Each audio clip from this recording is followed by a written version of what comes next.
ბერპაისიზე ბევრი რამ მქონდა მოსმენილი. ამბობდნენ, რომ დიდი ასკეტია, წმინდანია, სასწაულებს აღასრულებს და ასე შემდეგ. ღამე იქ დავრჩით. წირვამდე მთელი ღამის განმავლობაში ვხედავდით მამების დიდ რიგს, რომლებიც მამა ხარლამპესთან შეხვედრას ელოდებოდნენ. ესენი ახლა მკვდრებად გეჩვენებენ, მაგრამ იცოდე, მკვდრები კი არ არიან, არამედ ცოცხალნი ქრისტეს მიერ. თავისებური გამჭოლი მზერით კარგა ხანს მიყურა და შემდეგ მეუბნება, შენ ჩვენი გვარისა ხარო.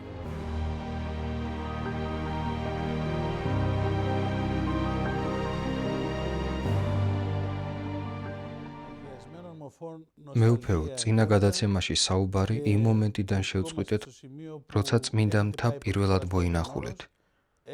იმედი გაგიცრუდათ როგორც ბერი იოსების, ასევე ზოგადად ათონის მთის მიმართ.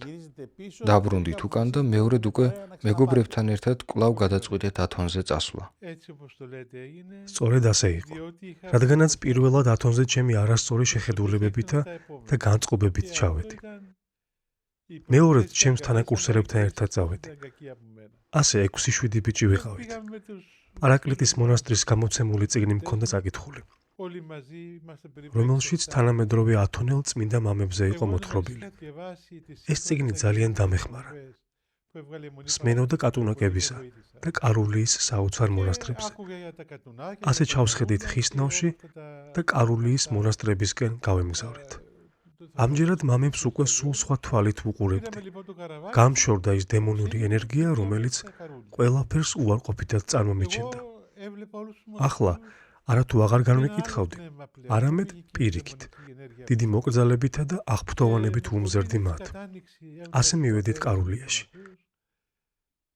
ძალიან მომეწონა მისი ადგილმდებარეობა. კლდეებზე მოღვაწეების მღვიმეებს შევავლე თვალი.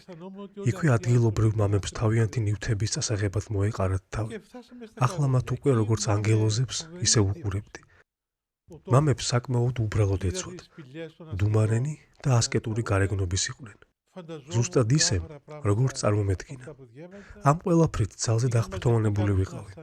გზაში ჩემი თანაკურსელები მამა ეფრემ კატუნაკელზე მიყვებოდნენ. ამბობდნენ, რომ დიდი წმინდანი და წინასწარმეტყველია, რომ ყველაფერი იცის, რაც შენს შინაგან სამყაროში ხდება. საოცრად ნათელი სახე და გამჭოლი მზერა აქვსო და სხვა მრავალი.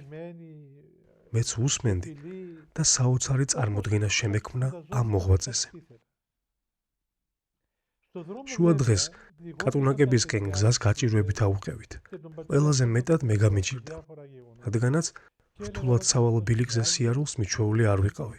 გზად მამა კალენიკეს შევხვდით, რომელიც დიდი მოღვაწის, კალენიკე ისიქასტის სულიერი შვილი იყო.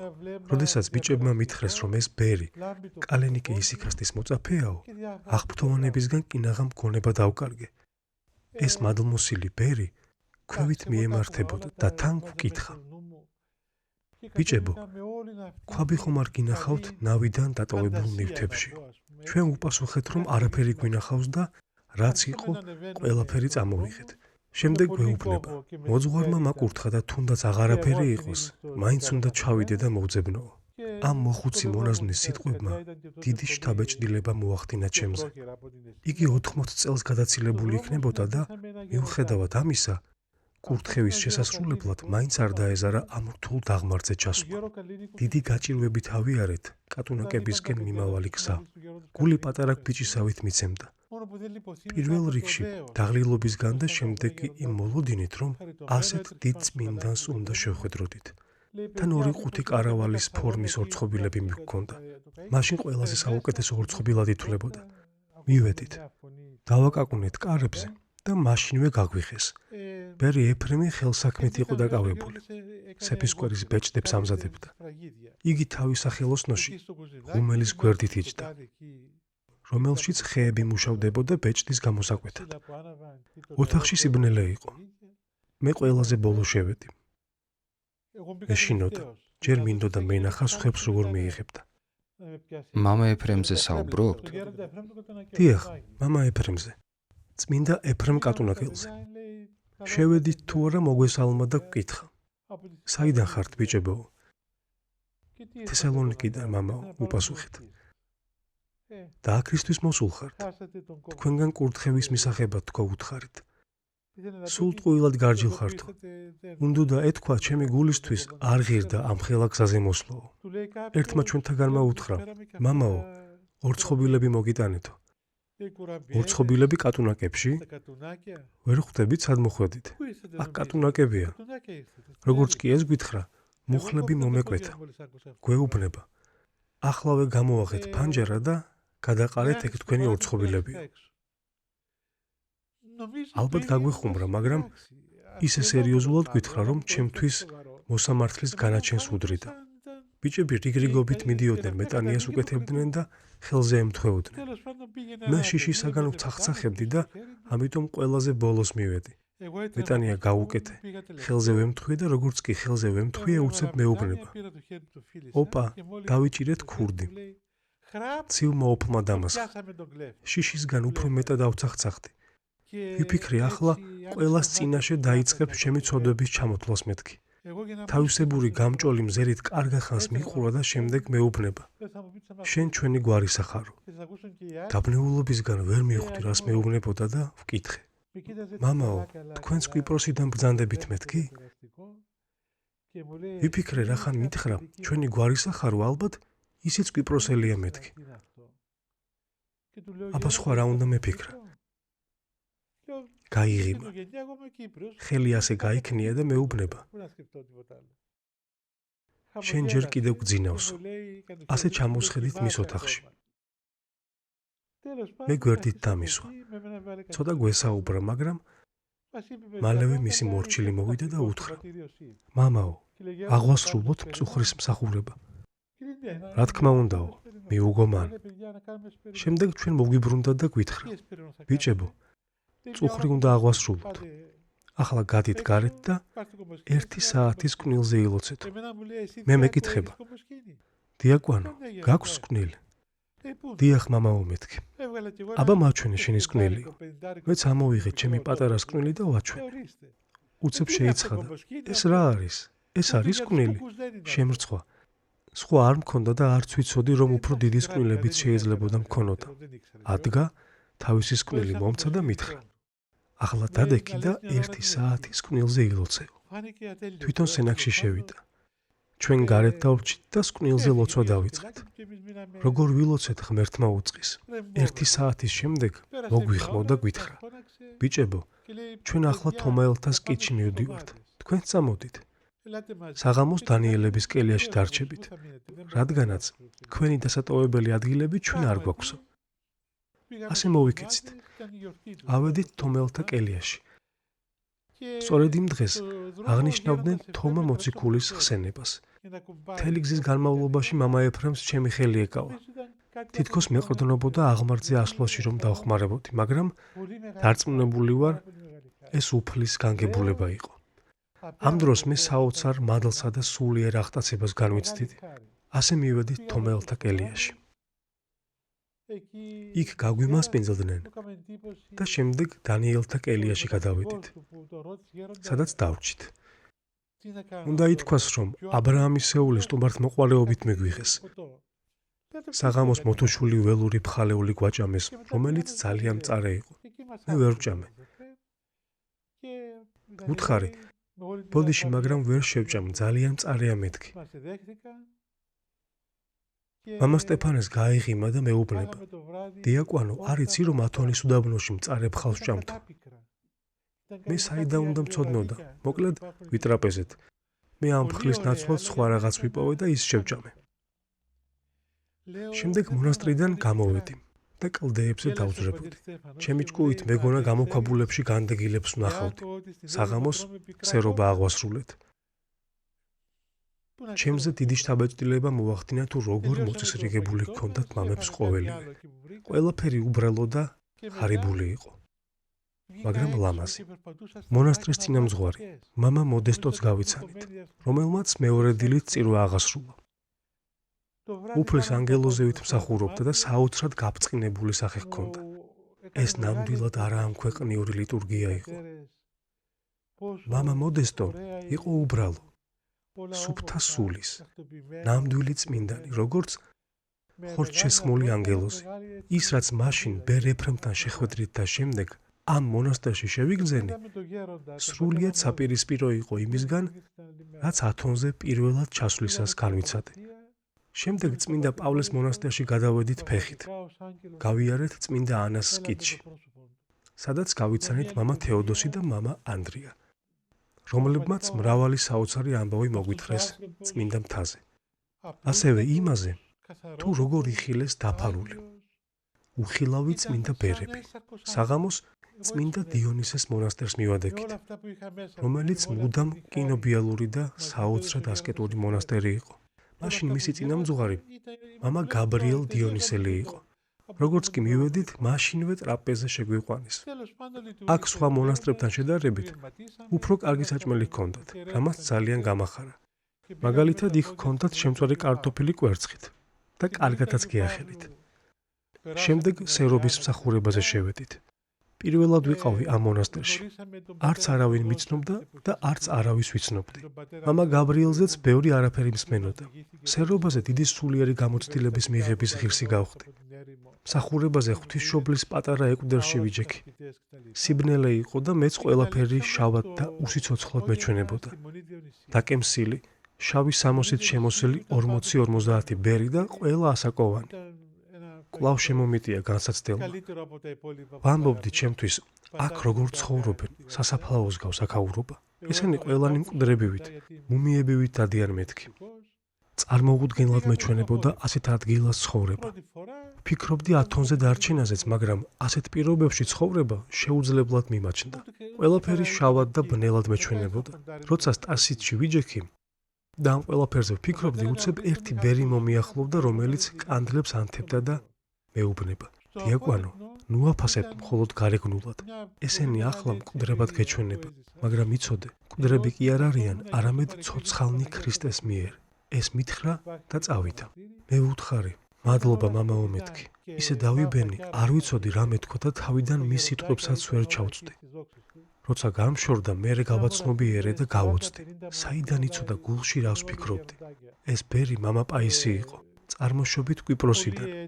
მადლმოსილი წმინდა მამა, თუმცა ამას ოფლისთვის უცნობი და ქრისტესგან მრავალი ნიჭით დაჯილდოვებული. იგი რამდენიმე წლის წინ წმინდა დიონისეს მონასტერში გარდაიცვალა. საღამოს მონასტრის წინამძღვარს მამა გაბრიელს შევხვდით და გაგვესაუბრა. მე აღსარების ჩაბარება მინდოდა, რადგანაც ერთი ცოდვა ძალიან მაწუხებდა. სადაც მივდიოდი, ყველგან მეკითხებოდნენ, რამდენი წლის ვიყავი. მე კიდე 18 წლის უკვე დიაკვანად ვიყავი ხელდასხმული. მერიდებოდა ჩემი ასაკის გამხელა რახან ასე ადრე დამასხეს ხელი და ვიტყუებოდი, ხან 25 წელს ვამბობდი, ხან 26, ხან 23-ს. ყველას სხვადასხვა ასაკს ვეუბნებოდი. მამაო, სულ ვიტყუები. მუდმივად ტყუილში ვცხოვრობ, რადგან ადრეული ხელდასხმის გამო მერიდება ჩემი ასაკის თქმა მეთქი. მას გაეღიმა. მეუბნება არა უშავს შვილო, ეს ყმაწვილთა სისუსტეა. ვერ მივხვდი რას გულისხმობდა, მაგრამ დიდი ნუგეში მივიღე. შემდეგ შენდობის ლოცვას წამიკითხა. დიდი მადლი ვიგრძენი ამ ადამიანისგან. გულში ჩამიკრა, რაღაცეები მაჩუქა და მითხრა. ჩვენ მონასტერში დიაკვანი არ გვყავს. შენ კი დიაკვანი ხარ, ამიტომ როცა გაგიხარდები, მოდი და ერთად ვიმსახუროთ.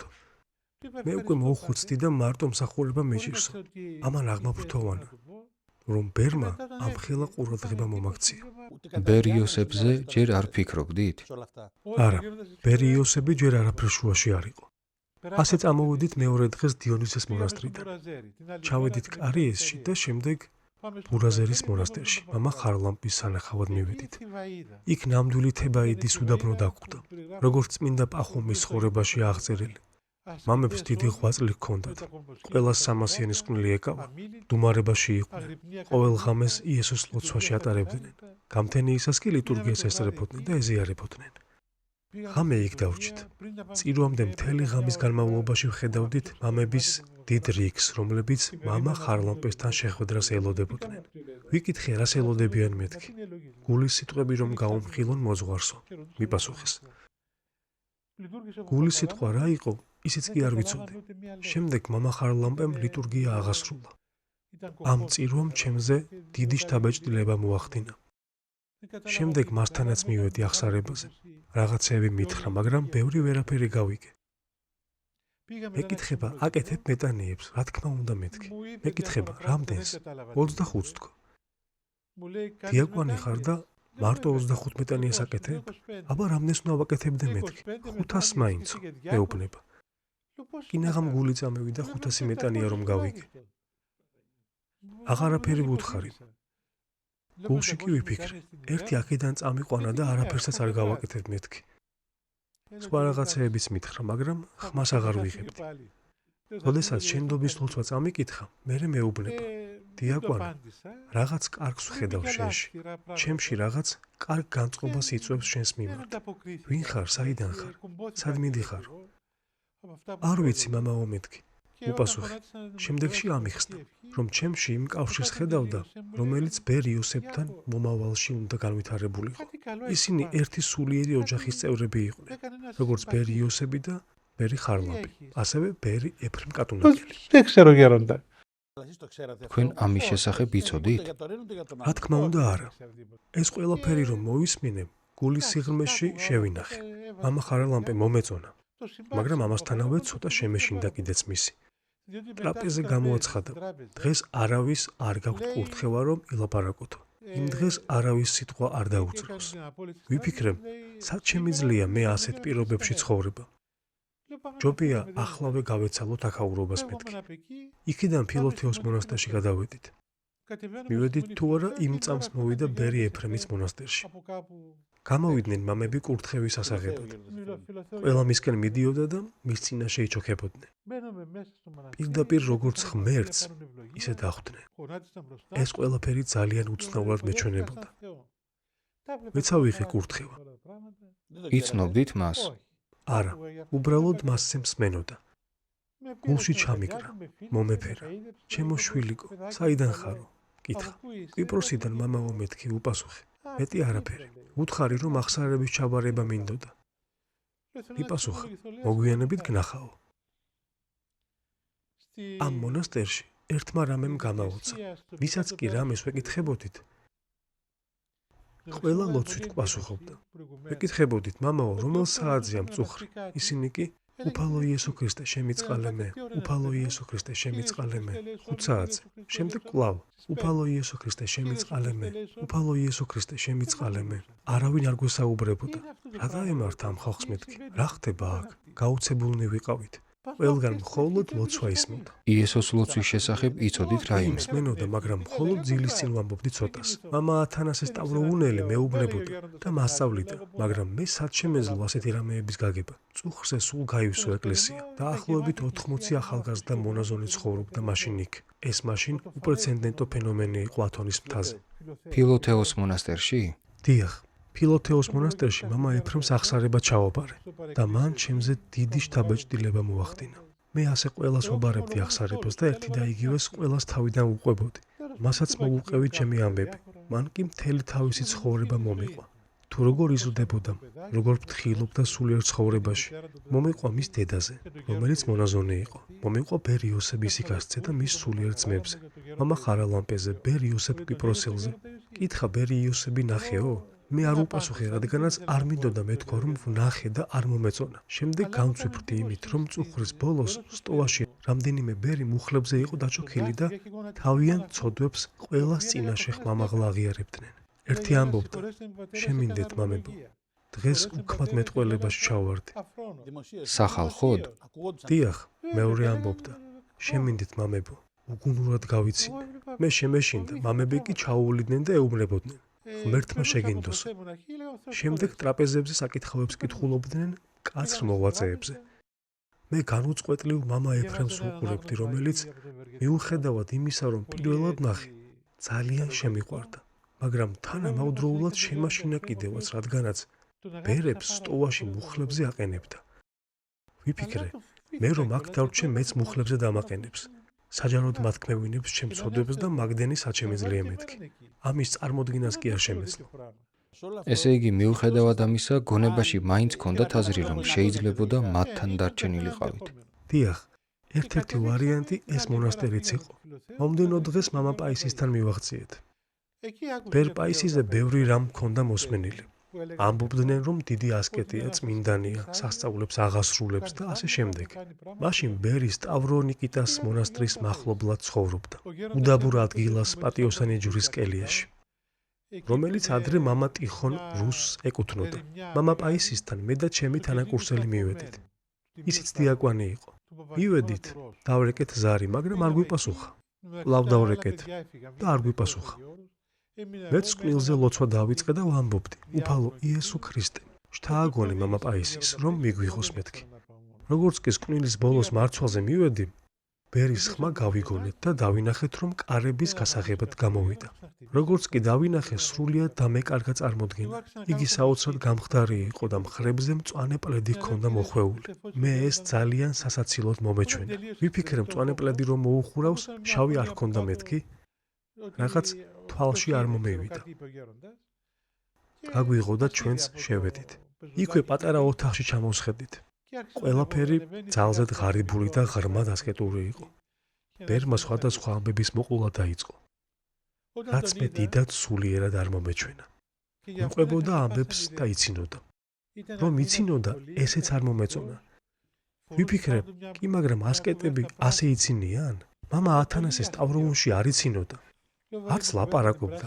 მამა პაისი ლაპარაკობდა კიდეც, იცინოდა და ტკბილეულის ჭამას გვაძალებდა. განსაკუთრებით მე. როგორც კი რამის სათქმელად პირს გავაღებდი, მეუბნებოდა, აიღე დიაკვანო ლახათლუხუმი და შეჭამეო. ამასობაში 1-5-6 ლახათლუხუმი მაინც მეჭამა. ვიფიქრე, ეს ადამიანი გიჟია. ვერ არის კარგად მეთქი. შემდეგ მთლად უარესი. ერთი შემთხვევა მოგვიყვა. როცა დემონებმა მის შესაშინებლად მისი კელიის მთელი სახურავი ჰაერში აწიეს. მოყოლისას ფეხსაცმელები გაიხადა. წინდებით საწოლზე ავიდა და იქეთ-აქეთ დაიწყო სიერული. ესეც რომ გააკეთა, აქ უკვე დავწმუნდი, რომ ეს ადამიანი ნამდვილად გიჟია მეთქი. ისიც რა თქმა უნდა ხვდებოდა, რასაც ვფიქრობდი და უფრო მიმატებდა. თან მუდმივად მეუბნებოდა, ასე არ არის დიაკვანო. ასე არ არის? მეც რას ვიზამდი, თავს უქნევდი და უპასუხობდი, დიახ მამაო, ასეა მეთქი. გულში კი სხვა აზრები მეტრიალებდა. ერთ მომენტში სრულიად იმედგაცრუებული ვეუბნები, მამაო, თესალონიკში დიდი სახელი გაქვთ მეთქი. მინდოდა მეთქვა, რომ დიდი სახელი კი გაქვთ, მაგრამ ისეთი ნამდვილად არ ხართ მეთქი. მან მიპასუხა, ხედავ იმ კონსერვის ქილას, როგორ ბზინავსო. კონსერვის ქილას მზის სხივი ეცემოდა და ბზინავდა. მეუბნება, ერთი შეხედვით ძვირფასეულობას ჰგავს, მაგრამ ნამდვილად არ არის ძვირფასი. მეც სწორედ ასე ვარ. შემდეგ ვეკითხები, მამაო, გველები ყავთ მეთქი? მიპასუხა, რა თქმა უნდა მყავს. გინდა განახოო. შემდეგ გულზე ხელი დაიდო და მითხრა, აი აქ მყავს. და როდესაც მოძღვარი გახდები, მოდი და გაჩვენებო. მოკლედ საერთოდ არ მომეწონა მასთან შეხვედრა. განცდა მქონდა, რომ ვერანაირი სარგებლობა. კიდევ ერთი იმედგაცრუება, მაგრამ უფრო უკეთესი ვიდრე პირველი. წამოსასვლელად მოვემზადეთ. მოსალოცად ეკლესიაში შეგვიყვანა და გარეთ რომ გამოვედით, კიდევ ერთხელ ვუთხარი, მამაო, რაიმე სული სასარგებლო გითხარით მეთქი. თითქოს ვეუბნებოდი, რომ აქამდე ნორმალური არაფერი გითქვამთ და ახლა მაინც გითხარით რამე მეთქი. მეუბნება, შეეცადეთ ბევრი მეტანია გააკეთეთ. ვეკითხები, რამდენი? ბევრი, ახალგაზრდები ხართ და ბევრი მეტანია უნდა გააკეთოთ. ეს რომ მითხრა, მხარზე ხელი დამარტყა. როგორც კი ეს მოხდა, ჩვენს გარშემო ყველაფერი კეთილსურნელებით აივსო. ეს კეთილსურნელება პირდაპირ ბერისგან გამოდიოდა.